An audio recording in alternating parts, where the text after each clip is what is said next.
자, 드디어 이제 3회 마지막 강입니다. 마지막 단원이에요.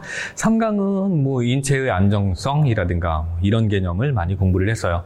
이것도 역시 빌드업이었어요. 그죠? 인체의 안정성을 어떻게 유지하고 어떻게 깨뜨리고 뭐 이런 얘기를 했고, 그리고 인체의 분절은 뭐고, 인체의 구성은 어떻고 뭐 이런 얘기를 했죠. 그리고 무게라든가 질량의 얘기를 했는데, 자, 그 중에서 무게라든가 질량의 개념은 뒷부분을 위해서 공부한 거고, 그 다음엔 안정성이라는 개념은요, 그건 그것 자체로 시험 문제 나오는데, 최근에는 안정성이라는 개념이 관성이라는 개념하고 같이 엮여서 나올 수 있으니까 같이 기억하시면 됩니다. 관성 부분은 뒷부분에 따로 배우게 돼요.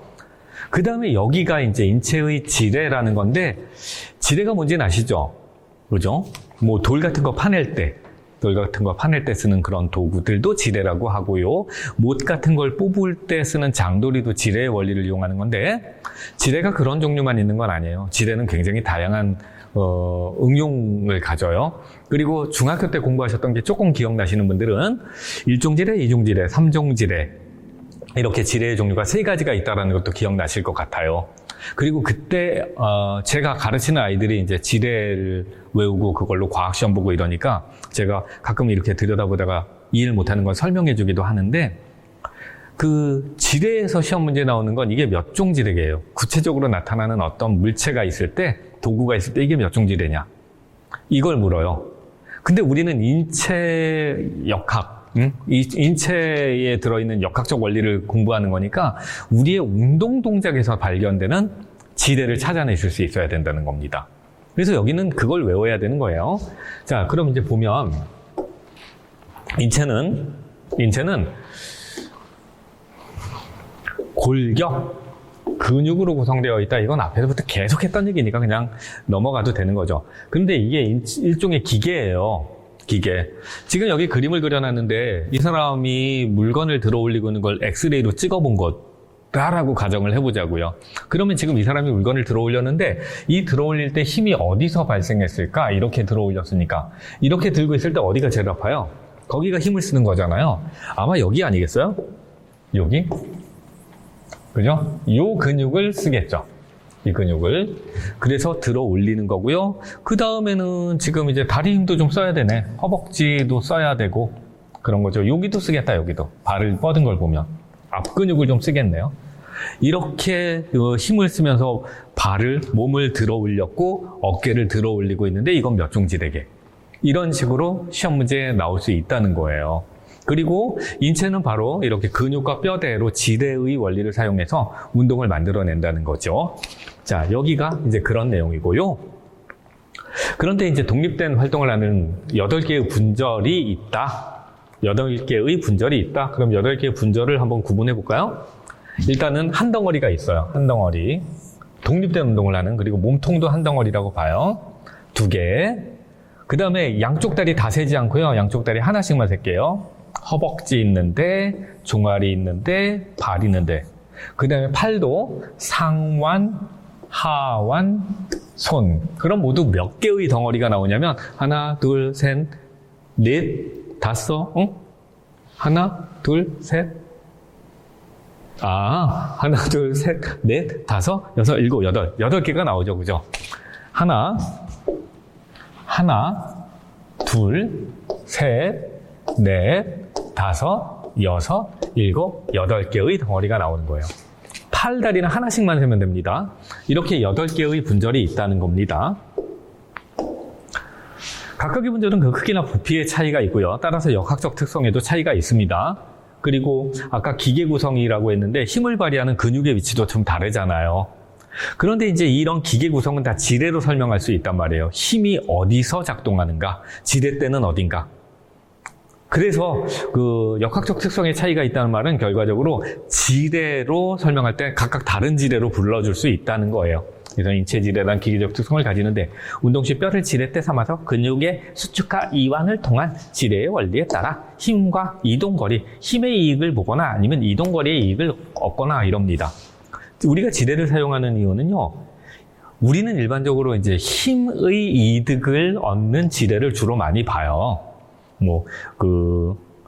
못 같은 거 뽑을 때 장도리로 못 뽑을 때 뭐 이런 거 보면, 아니면 뭐 병 뚜껑 따거나 이럴 때, 그럴 땐 힘의 이익을 얻으려고 하는 것처럼 보이지만 경우에 따라선 힘을 손해보는 대신에 훨씬 더 많은 거리를 한꺼번에 빨리 움직이게 하려고 그렇게 지뢰를 사용하기도 한답니다.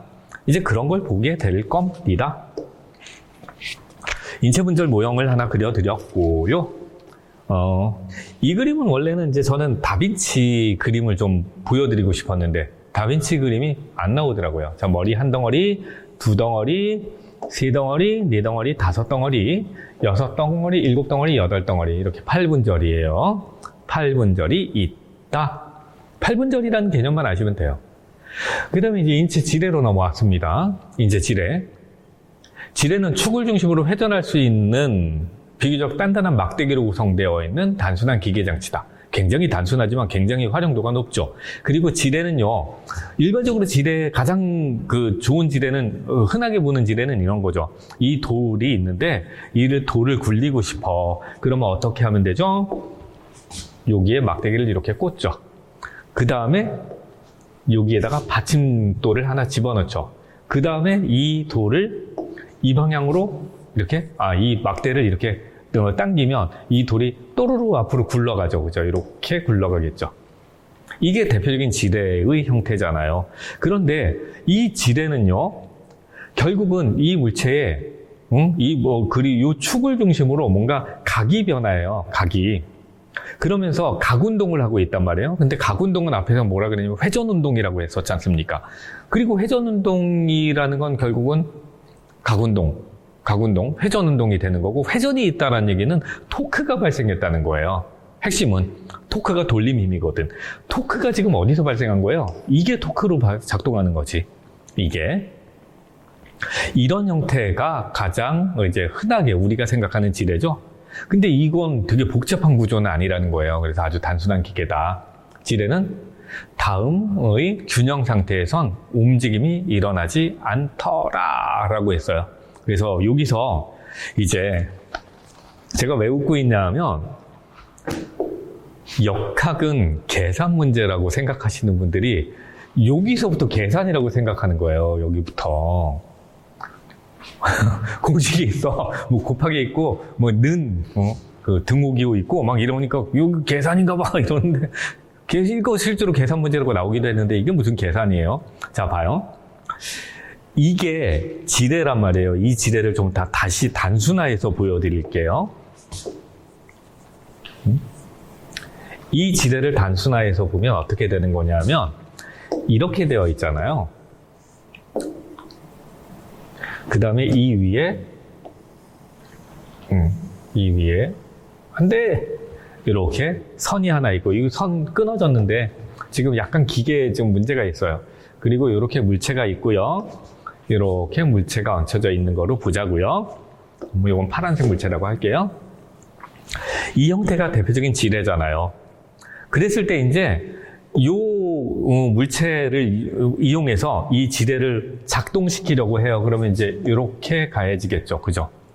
그러면 이걸 힘을 가했다라고 할게요. 힘을. 그리고 이 빨간 거를 받침을 받쳐놨다라고 하자고요. 이거를 받침이라고 할게요.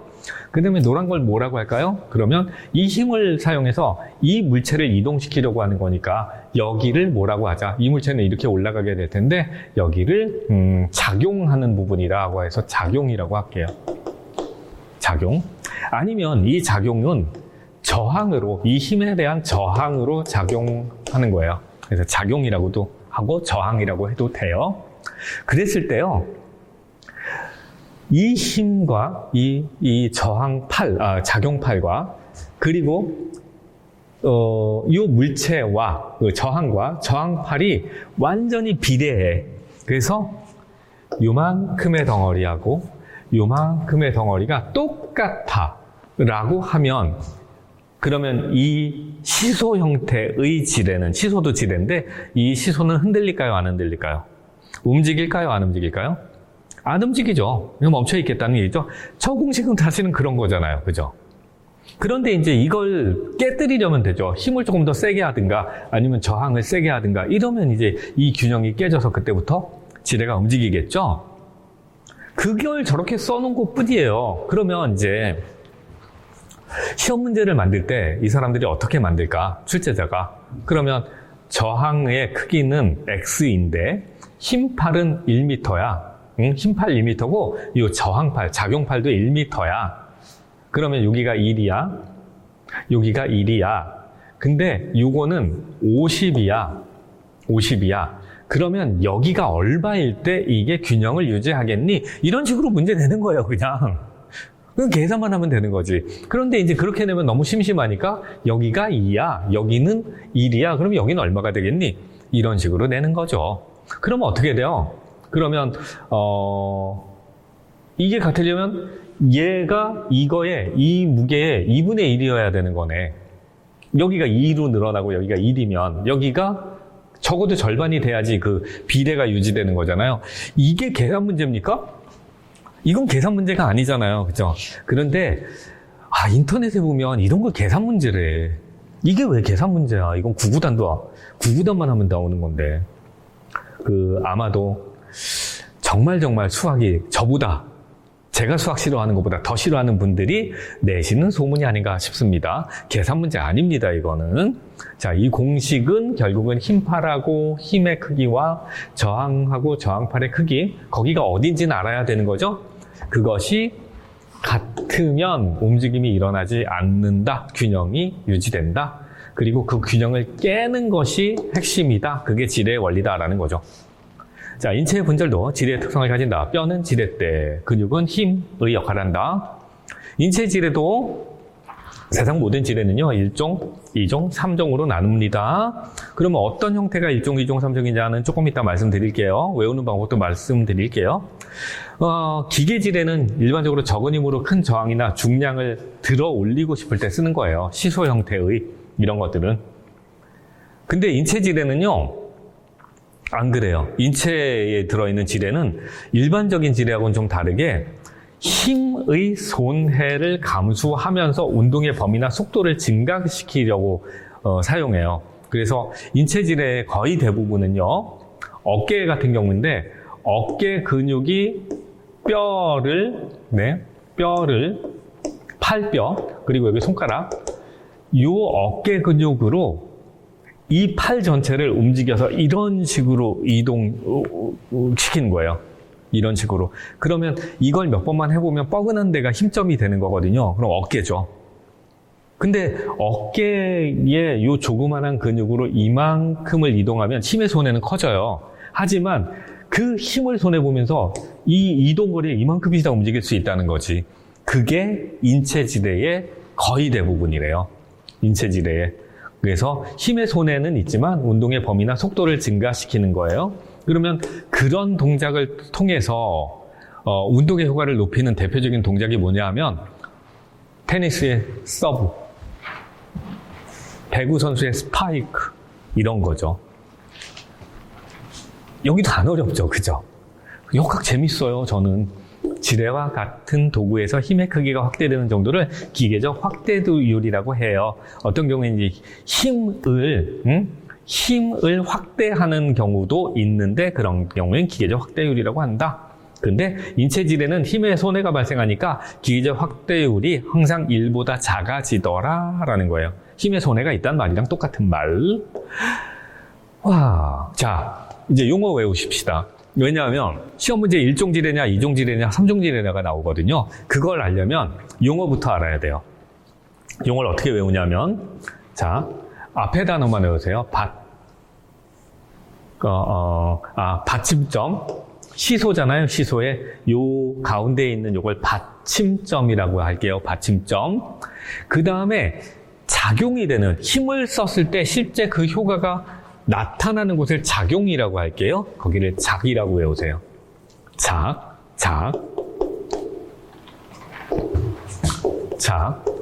그 다음에 요거는 받.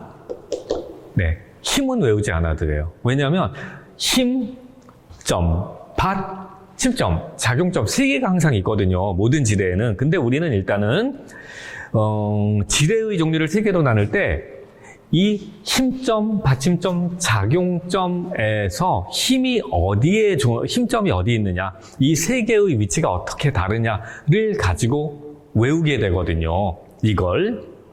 그러면 이제 외울 때 지금 따라해 보십시다. 짝다리를 짚고 짝짝이로 받쳐놨어. 짝밭. 응? 그러면 이런 경우에는 잘못하면 한쪽으로 기울어. 짝짝으로 받쳐놓으면 바짝 받쳐야 돼. 어떻게 하라고? 바짝 받치라고. 이렇게 외우세요. 짝짝으로 받치면 바짝 받쳐야 돼. 짝짝으로 받치면 바짝 받침이라고 외우면 됩니다.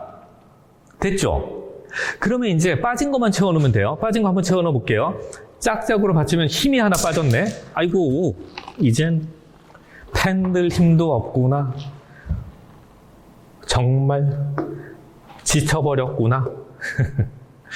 짝짝으로 받쳤다 그러면 이제 세 개가 있어야 된다 그랬어요. 힘점, 받침점, 요걸 이제 저항점을 작용점이라고 외우자 그랬잖아요. 그러면 짝밭에 뭐가 빠졌어요? 힘이 빠졌죠? 힘을 여기다 채워넣는 거예요. 이렇게.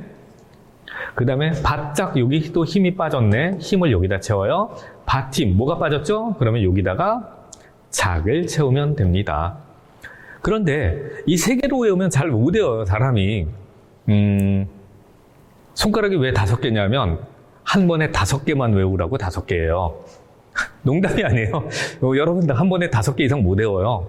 이건 여러분 무시하는 게 아니라 인간이 원래 그런 거예요, 사람이. 그래서 지 주민번호도 못 외우니까 67뭐뭐 한 다음에 이게 제 주민번호인데 67뭐뭐 다시를 넣는 거예요. 그래 놓고 뒤에 이렇게 난 거죠. 전화번호를 왜 1010 다시 땡땡땡 다시 이렇게 가냐면 한꺼번에 주면 못 외워요, 지 거도. 우리는 머리가 나빠요. 여러분은 머리가 나빠요. 저도 머리가 나쁘고 우린 5개 이하일 때 외워지는 거예요. 5개보다 많으면 못 외우는 거예요. 한 번에 외울 때.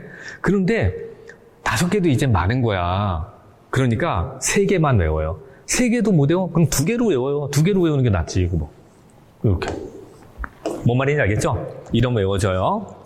짝짝으로 받치면 바짝 받치면 돼. 이렇게 외우면 됩니다. 그래 놓고 이제 어떻게 하냐면 그래. 그럼 짝짝으로 받친 건 일종이야. 이렇게 해요. 짝짝으로 받친 건 일종이야. 어이씨. 야.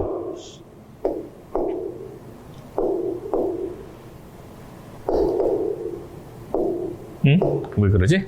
짝짝으로 받친 건 1종, 그 다음에 바짝 받친 건 2종, 그리고 받쳐놓는 건 3종 이렇게 하면 돼요. 짝짝으로 받치고 바짝 받치고 받쳐놔야 돼. 근데 1, 2, 3 이러면 외워지죠. 근데 이거는 시험장에 가면 또 잊어버린다. 그러니까요. 시험장에 가서 시험지를 받아요. 그리고 시험지 이제 봐도 됩니다라고 하면 바로 역학 페이지에다가 이걸 바로 적어놔 버려요. 짝짝으로 받치고 바짝 받치고 받쳐야 돼. 짝짝으로 받친 건 바짝 받쳐야 돼. 이렇게 써놔요. 그리고 1, 2, 3 이렇게 써놓고 시작하세요. 이거 반드시 나오는데 까먹습니다. 그래 놓고 나머지에 하나씩을 채워놔라. 이렇게. 그죠? 이러면 된다는 거예요.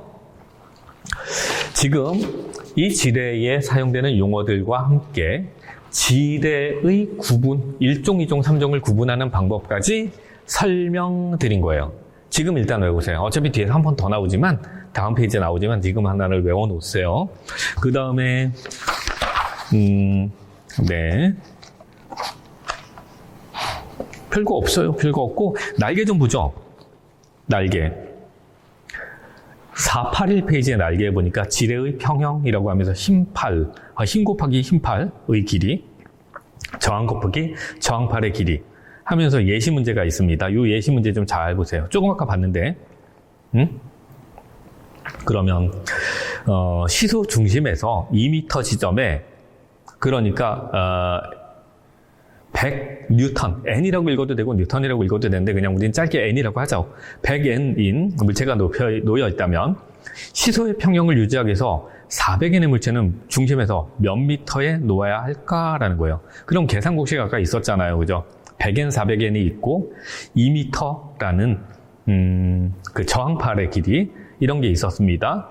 그러면 이게 균형을 유지하려면요. 그럼 어떻게 해야 돼요? 2니까 그럼 곱하기 해서 이렇게 나누면 되는 거잖아요. 그럼 어떻게 돼요? 그러면 x값은 0.5가 나오겠군 하면 된다는 거예요. 요거 계산 한번 해보시면 됩니다. 자, 그러면 됐고, 그 다음엔 이제 일종지대. 아까 바짝 받치는 애, 짝짝으로 받쳐놓은 애죠. 짝짝으로 받쳐놓은 애. 걔예요. 짝밭의 형태인 애가 일종이다. 그러면 얘는 어떤 형태가 되냐면 이런 형태가 되는 거예요. 짝밭이니까 힘이 여기 있겠지. 그러면 작용점하고 힘점 사이에 받침점이 있는 거고 여기 시소 대 시소. 시소의 형태네라는 겁니다. 그러면 얘를 잘 보면 시소는 힘을 이렇게 주잖아요. 그러면 작용은 이쪽으로 가요. 그래서 힘의 방향을 변화시킨다 라고 보면 되는 거죠. 그리고 여기 써 있는 거예요. 힘의 방향을 전환하는 효과가 있다. 그리고 힘팔과 저항팔의 관계에서는요, 힘팔이 만약에 더 길어, 그러면 힘의 이득이 생겨요.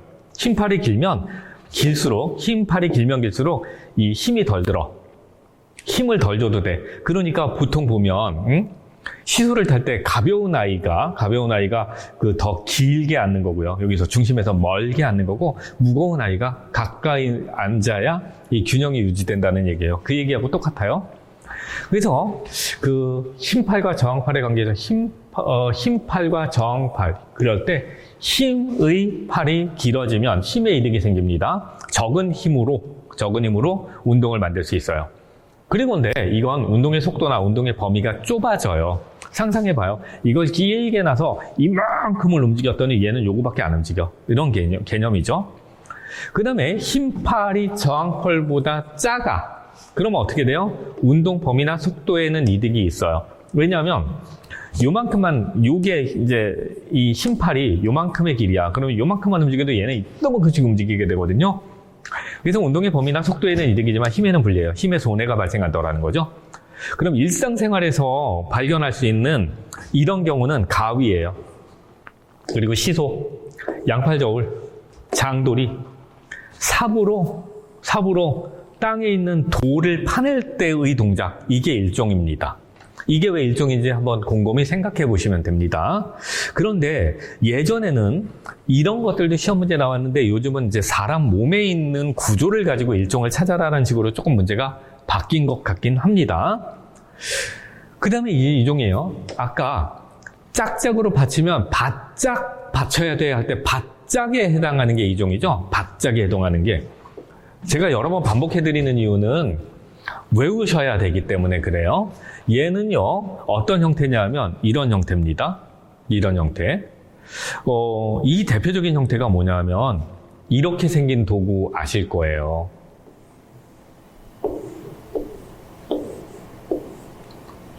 이거 그림 잘 못 그렸다. 이렇게 생긴 도구가 있어요. 그래서 이제 이렇게 생겼는데 사람이 이렇게 잡고 이렇게 물건을 날라요. 이제 뭔지 아시죠? 그죠? 이게 외발수레라는 거예요. 외발수레. 그래서 물건을 여기다 놓거든요. 그래서 이 사람은 힘을 내리누르는 게 아니라 이렇게 들어 올리죠. 들어 올리고 막 이렇게 가죠. 얘를 사용하는 이유는요. 얘가 항상 이 힘팔의 길이가 더 길기 때문에 그래요. 힘팔의 길이가 길다라는 건 작용하는 데 가해지는 힘을 키워줄 수 있다는 거예요. 그래서 힘의 이익이 있어요, 얘는. 힘의 이익이. 그래서 적은 힘으로 큰 무게를 움직일 수 있다라고 저기 써 있는 게 그런 겁니다. 그래서 힘팔이 항상, 여기서 저항팔은 요거밖에 안 되는데 힘팔은 이만큼 긴 거니까. 힘팔이 저항팔보다 항상 길고, 그래서 힘을 절약할 수 있다. 적은 힘으로 큰 힘을 낼 수 있는 동작을 한다. 어떤 경우다? 그러면 외발수레, 그 다음에 작두, 그 다음에 이제 병따개. 작두가 왜 그러냐를 모르시는 경우가 있는데, 작두가 이렇게 생겼어요. 이렇게 생겼죠. 여기에 이제 경첩이 있고, 여기다 물건을 놓죠. 그 다음에 내리누르죠. 그러면 작용점은 요만큼인데, 힘팔의 길이는 이만큼 긴 거거든요. 작용팔, 그러니까 저항팔은 요만큼 짧은데, 이런 경우다. 그 다음에 병따개도 비슷하다. 손톱깎이의 덮개 부분, 손톱깎이의 덮개가 바로 그러잖아요. 손톱깎이의 덮개는요, 손톱깎이 이렇게 생겼거든요. 너무 짧게 그렸어.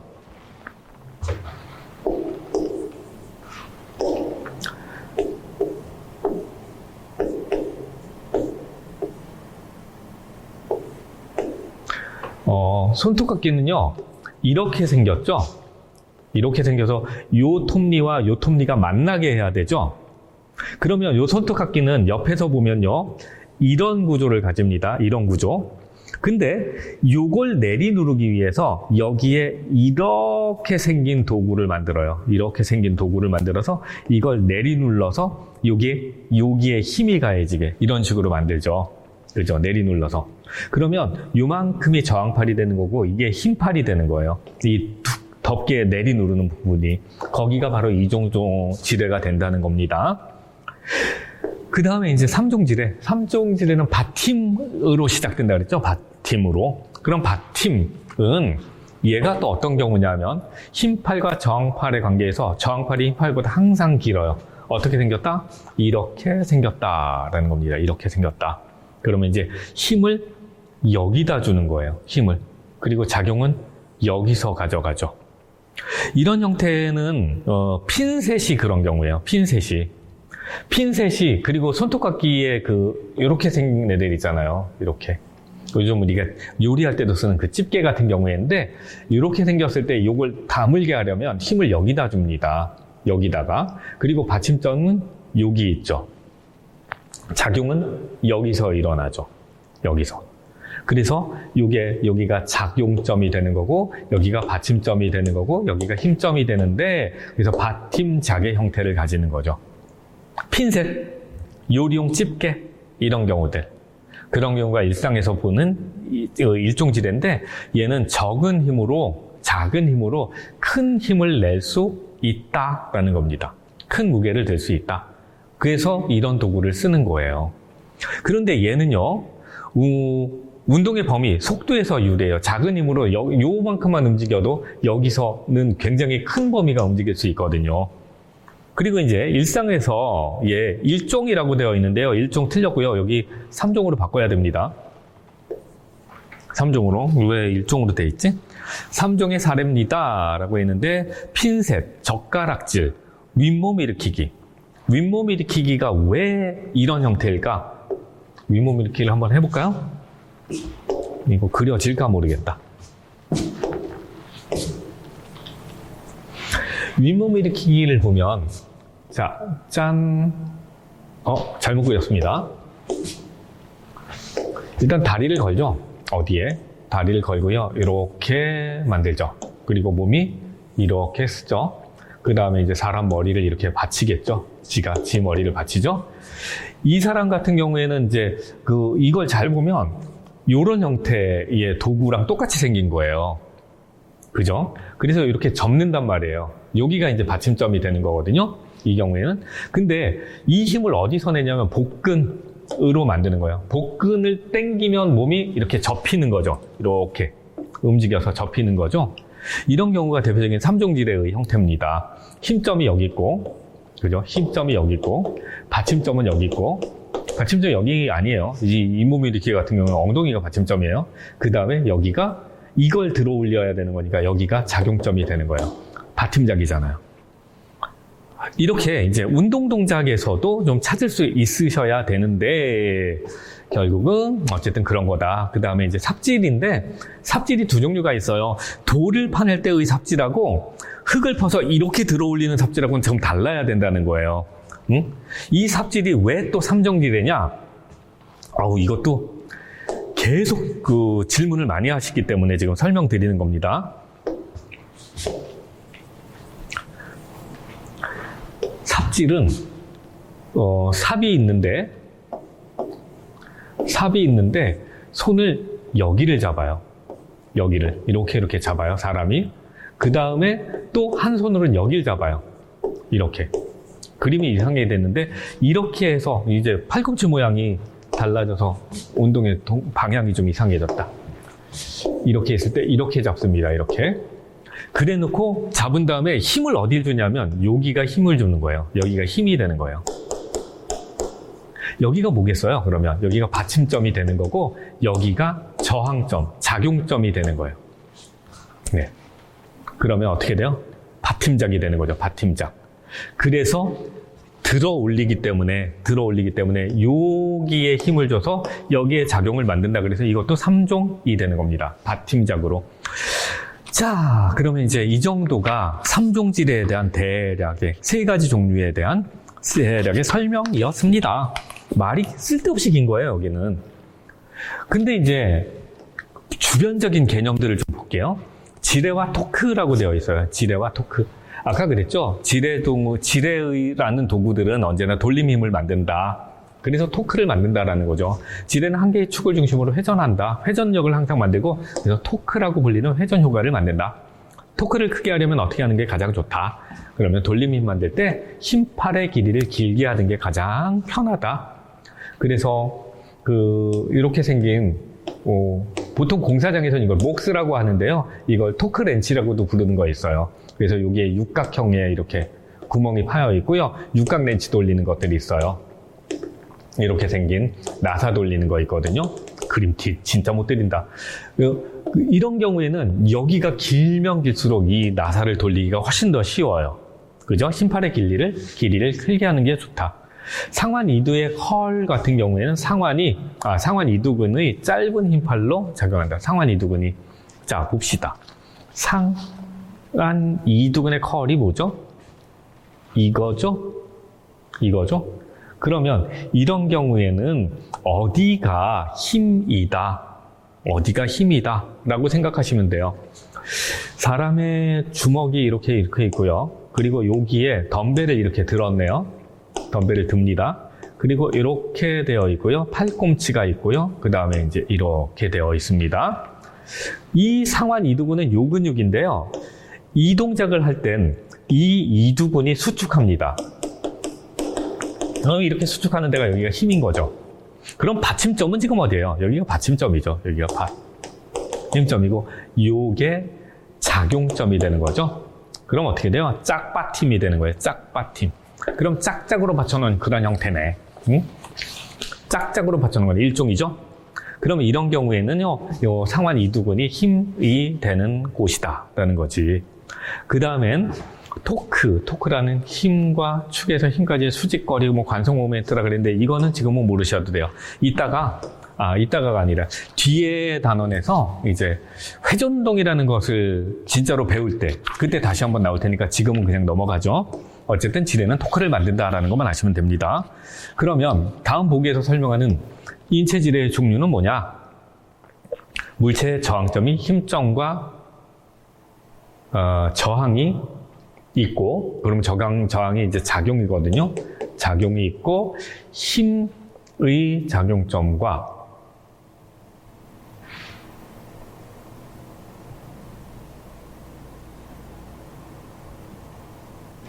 요거 틀렸다. 지금 봤다. 왜냐하면 힘의 작용점이라는 말 자체는요, 과학적으로 역학에서는요, 그게 저항이에요. 아마도 이 사람은 힘점을 이렇게 얘기한 것 같아요. 힘점을. 네. 그러면 이제 저걸 힘이라고 보고요. 저항점이 힘과 회전축이 뭐냐면 받침점이거든요. 받침점. 그러면 이제 바짝 힘의 형태구나.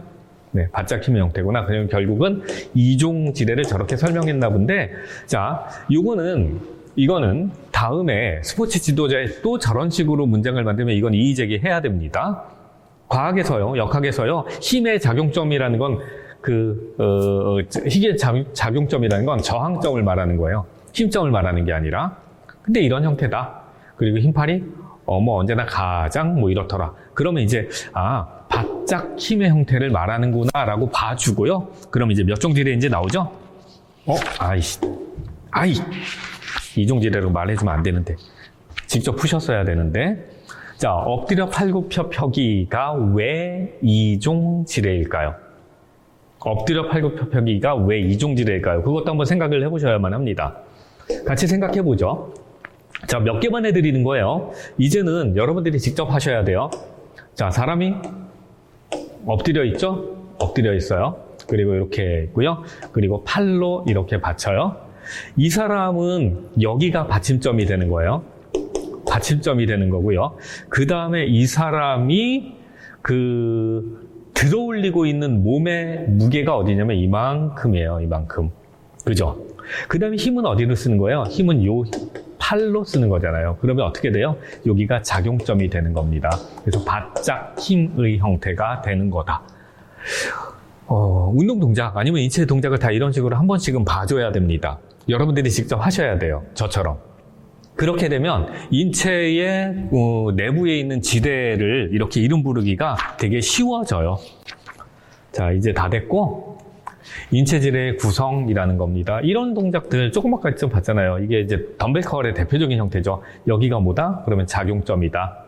그죠? 작용점이다. 여기가 받침점이고, 이걸 기역제로 뻗어놨지만 살짝 이렇게 해놓으면 이제 힘이 있고, 그 다음에 받침점이 있고, 그 다음에 작용점이 있는 형태다라는 거죠. 이제 아시겠죠? 그리고 이제 그때 힘을 쓰는 이 근육이 힘이고, 그 다음에 뼈대가 지렛대가 되더라라는 겁니다. 그래서 이제 1종질의, 2종질의, 3종질의 사례니까 요거는 제가 설명을 계속 해드린 거예요. 설명을 해드렸는데 뭐가 질문이 많이 나오더라? 요거 정도가 질문이 많이 나오는 것 같아요. 요 동작이 뭐냐? 그냥 알려만 드릴게요. 뭐냐면 분석만 해드릴게요. 이런 동작을 할 때 어디를 힘을 쓰는 거냐면 요 근육을 힘을 쓰는 겁니다. 종아리 근육. 가자미근 뭐 이런 식으로 얘기하시더라고요. 거기를 힘을 써서 얘를 당겨 올리는 거예요. 그러면 이때 받침점은 어디냐면 발끝에가 받침점이 되는 거예요. 그 다음에 무게는 여기에 걸리는 겁니다. 여기를 쭉 올라가면 이제 몸이 있잖아요. 그럼 어떻게 돼요? 힘이 여기 있고, 그 다음에 여기에 작용이 있는 거고, 그 다음에 여기에 받침점이 있는 거예요. 바짝 힘이잖아. 그죠? 그래서 종아리 근육 단련할 때 하는 그 동작은 이종지레가 되는 겁니다. 자, 나머지는 이제 다 직접 한번 해보시면 돼요. 자, 그러면 이제 인체질의 종류와 스포츠 예시라고 이렇게 만들어 드렸습니다. 그런데 지금 이 예시들도 많고요. 예시가 이것만 있는 것도 아니잖아요. 그러면 이 부분은 어차피 공부하셔야 되는 내용들이니까 팔을 펴거나 공을 던지거나 등등등의 이런 동작들이 왜 일종지레인가? 그래서 짝짝으로 받쳤을 때 바짝 받쳐야 돼. 이걸 가지고 이제 만들어 놓고 어디가 힘이고 어디가 받침이고 어디가 이제 작용점인가 이런 걸 계산을 해보세요. 한 번씩만 꼭 해보셔요. 여기는 문제가 나옵니다. 그래서 이만큼의 사례 정도가 대표적이니까 이런 사례를 가지고 스포츠 예시가 나왔을 때 지뢰 종류 찾을 수 있게 연습해 두시면 돼요. 이게 숙제예요. 여기가 숙제. 제가 설명 안 해드릴 거예요. 대신에 궁금한 거 이렇게 했는데 어려워 그러면 카페에 글을 올리면 그때 설명해 드릴게요. 여기는 반드시 직접 하셔야만 합니다. 넘어가자고요. 그럼 이번에는 아까 그 계산인데 10kg의 아령을 손에 들고 굽힘 운동을 해요. 컬을 하고 있어요. 그러면 이제 아령과 아래팔이 이제 전환이죠. 무게는 저항이고요. 팔꿈치 관절은 축을 다른 말로는 이걸 받침이라고 해요. 받침에서 이 회전 운동이 일어나거든요. 라고 할 때 작용하는 힘은 뭐게? 라고 했어요. 이거는 아까 우리가 그림도 그렸잖아요. 이렇게 되었을 때 주먹으로 여기를 쥐고 그리고 팔을 이렇게 굽혔어. 이렇게 해서 이 상완 이두근을 가지고 이걸 굽히고 있어요. 그러면 어디가 힘이 돼? 여기가 이제 작용점이 되고요. 그 다음에 여기가 받침점이 되죠. 여기가 힘점이 돼요. 그죠? 짝받침이에요. 2종이네. 그런데 1종이네. 참. 짝받침이니까 1종인데 그럴 때 이 근육의 이름을 뭐라 부르게라는 거예요. 그럼 이거 역학의 문제가 아닌데? 네. 역학에서 생리학 문제가 좀 이렇게 섞여 나올 때가 있습니다. 여기를 상완 이두라고 하죠. 또 말했어, 답을. 에이. 워낙 상식적인 내용이니까 제가 풀어드릴게요, 이 정도는. 자, 그 다음에 이제 단원 기출 문제 보고, 그리고 우리 넘어가죠. 단원 기출 문제 풀기 전에요. 여러분들은 항상 여기에 이것만은 꼭이라고 해서 괄호넣기 문제 만들어 놓은 거 있잖아요. 그것도 풀어보셔야만 합니다. 그래야 이제 개념이 머릿속에 있구나, 아니면 개념이 좀 흐리게 들어갈 거다, 아니면 아예 개념 정리가 안 됐구나, 이런 걸 아실 수 있어요. 자, 2번 문제네요. 2번 문제. 그러면 평형과 안정에 대한 설명부터 보죠. 평형 상태를 유지하기 위해서 외력의 합이 0이 되어서는 안 된다? 뭐래니? 그래야 평형이 되지. 외력의 합이 0이어야 평형, 안정을 유지할 수 있다는 거죠. 그러니까 이제 옳은 거 고르는 거니까 이거 틀렸네. 무게중심의 중력 방향 수직선이 기저면 안에 있으면 안정 상태에 있는 것으로 보자라는 거죠. 그럼 이제 어떤 사람이 서 있을 때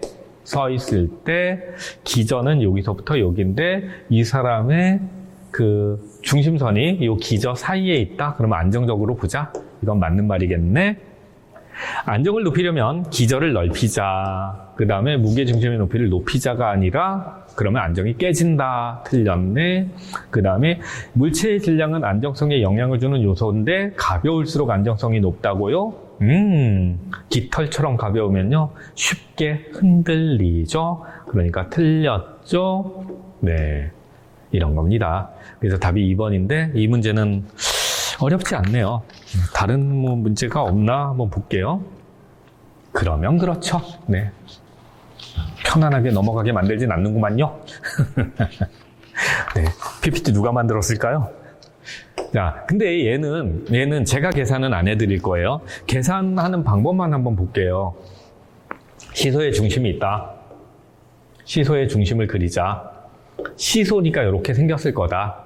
그리고 몸무게가 500N인 사람이 여기 하나 앉아있다. 앉아있는데 이 사람의 몸무게는 500N이다. 그 다음에 여기가 1.5m다. 이게 1.5m다. 그 다음에 이쪽에 600N의 사람이 앉아있다. 균형을 유지해보자. N의, 이게 바보같이 소문자로 썼어. N이 있다.